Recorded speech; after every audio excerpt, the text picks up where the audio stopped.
काम मुख्यमंत्री जी ने किया, लेकिन जो कहा जाता है कि अंत भला तो सब भला, और अंत में अगर भला नहीं तो कुछ नहीं भला, तो बहुत ही अच्छा नीतीश कुमार जी ने किया। लेकिन बाद में अंत में आकर अंत भला तो सब भला नहीं हुआ, अंत बुरा हो गया। नतीजा कहावत दूसरे रूप में परिवर्तित हो गई, अंत बुरा तो सब बुरा। बहुत अच्छा नीतीश जी ने किया, लेकिन अंत में आज जिस ओर नीतीश कुमार जी चल पड़े हैं वह बहुत ही बुरा है, न सिर्फ नीतीश जी के लिए बल्कि बिहार की जनता के लिए, जनता दल यूनाइटेड के लिए, पार्टी के साथियों के लिए, सब के लिए।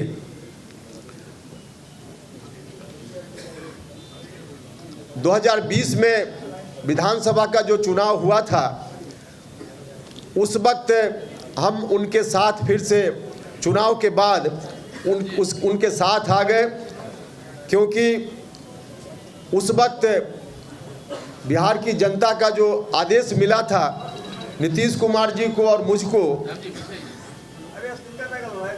उस आदेश को देखते हुए मुझको लगा कि हम लोग आपस में बटे रहेंगे तो फिर से बिहार में पुरानी स्थिति लौट सकती है।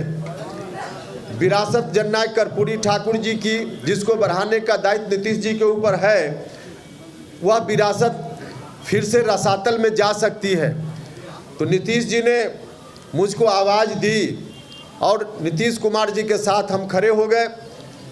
पूरा जो कुछ भी उस वक्त मेरे हाथ में राजनीति की दृष्टि से था, सबको न्यौछावर करके नीतीश कुमार जी के साथ हम हो गए। कहने वाले तो यह भी कहते हैं कि इन्होंने अपनी पार्टी को जिंदा रखने का काम किया आरएलएसपी को, लेकिन सरासर ऐसे लोग झूठ बोलते हैं, गलत बोलते हैं। उपेंद्र कुशवाहा के मन में कुछ भी नहीं था। उपेंद्र कुशवाहा ने अपना सर्वस्व राजनीति में जो कुछ भी था सब न्यौछावर करके उनके साथ आना स्वीकार किया था, और वह भी तब जब उन्होंने कहा था कि मेरे साथ आइए, और मुझको भी लगा था कि परिस्थिति वैसी है, तो उनके साथ चले गए। सब कुछ चल रहा था अपनी जगह, लेकिन बाद में चलकर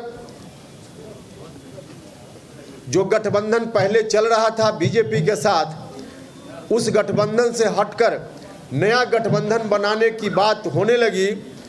उसको भी हमने स्वीकार किया कि चलिए पार्टी की मजबूरी है तो इस गठबंधन को भी स्वीकार करना चाहिए। लेकिन उस वक्त भी गठबंधन बनने से पहले राष्ट्रीय अध्यक्ष जी को, मुख्यमंत्री जी को हमने कहा था कि गठबंधन जरूर हो, आप अगर चाहते हैं यही रास्ता है तो कीजिए, लेकिन इसका नेतृत्व आप अपने हाथ में रखिए, नीतीश कुमार जी के हाथ में हो। क्योंकि हम जानते थे कि अगर नीतीश कुमार जी के हाथ से नेतृत्व निकल गया तो जननायक कर्पूरी ठाकुर जी की विरासत फिर से ध्वस्त होने लगेगी। तो मुझसे कहा गया कि हाँ ठीक ऐसा ही होगा। लेकिन गठबंधन बनने के थोड़े ही दिन के बाद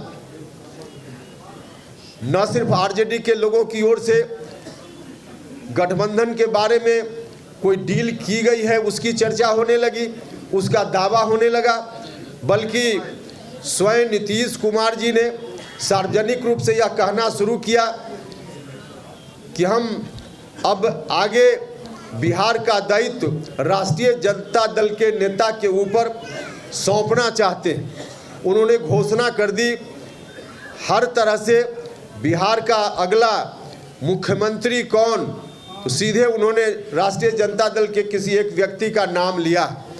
जब ऐसी स्थिति आई तभी से लोगों के मन में चिंता की शुरुआत हुई, जिसकी चर्चा हमने की कि पार्टी के साथी, आम जनता, सब लोगों के मन में यह चिंता आ गई कि आखिर आगे क्या होगा बिहार का। अब हमारे सामने रास्ता था